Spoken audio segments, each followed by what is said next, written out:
ငါတို့ညနေကြရင်လက်စားထုတ်မှာဆိုမသွားစားကြမယ်လေတကယ်ကြီးငါမလိုက်တော့ပါဘူးငါညမလေးဒီအကြောင်းစိုးပြန်လို့မလေးငါမျောနေမှာဟာ အေးပါဒါဆိုလည်းပြီးရောနောက်တော့မှပေါ့ အေးအေး ဟေးတီရီ နင်း လေဟိုတစ်ခါမဟုတ်သွားစားတယ်နေမလိုက်ဘူးဆိုတော့ဒီတစ်ခါနေလိုက်ခဲ့ငါဝယ်ကျွေးမယ်နော် ညလည်းမရဘူး ဟောလိုက်ခဲ့ပါတကယ်ချင်း မရလို့ညနေကြလို့ရှိရင်ငါပြန်ရင်ငါညမလေးဘယ်ဆိုရင်စီပြန်ရေးစားချင်တယ်ဆိုလို့လေအဲ့ဒါငါဝယ်ပြီးတော့ချက်ပေးရအောင်မင်းဟာ ညညမအရင်ချစ်တယ်နော် ချစ်တာဘောဟာကြည်ကြီးမဒီညီမနှစ်ယောက်ပဲရှိတာ အေးပါပြီးရောအားဆိုလည်းနင်းသဘောပဲ ငါ့ကိုနားလေပြီးလို့ချစ်တယ်နော်နေ ရပါတယ်ချစ်နေပဲငေးမနေတဲ့ဘာတွေဆင်းနေလိုက်ကြည့်နေရလားလုတ်တကြလို့ ဟုတ်ပါပဲအေး မဒီဆိုင်မတီချက်တော့ခေါ်ပြပါလား ဟာကိစ္စရှိလို့လဲညီမ ။သမီးသူညီမ အော်စားကလေးဆိုတာလား ဟုတ်တယ်မမြင်လေးခေါ်ပြပါလား အော်အေးပါညီမလေးခဏဝင်ထားအောင်နော်တော့ခေါ်ပေးမယ် ကဲဒီစားလိုက်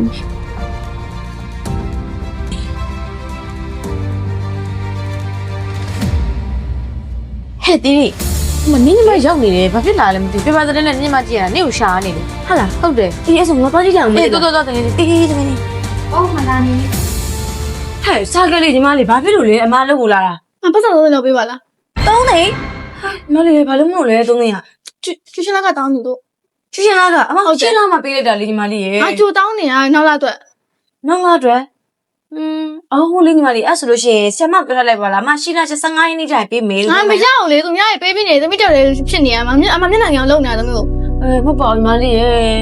ဒါဆိုပြခဏလေးဆောင် ။မျက်လို့ကြားတယ် အေးညီမလေးဂျိုင်းဟွာလေးတမီးကိုပတ်စံလေးကြိုးထုတ်ချင်လို့လားစား အခုမှလားအစားပဲရှိသေးတယ်တီးရဲ့ ဟုတ်ပါဂျိုင်းရေညီမလေးကျူရှင်ကားလေးပြချင်လို့ပါ အဲ့ဒါဆိုနင်ဘယ်လောက်ထုတ်မှာ ဟို3သိန်းလောက် ဟွာ3သိန်းတော့မရဘူး2သိန်းပဲရမယ်လားအစားပဲရှိသေးတယ် ဟုတ်ကဲ့ပါဂျိုင်းရေအဲ့ဆိုလို့ရှိရင်တမီးထုတ်ပြပါအောင်နော် အေး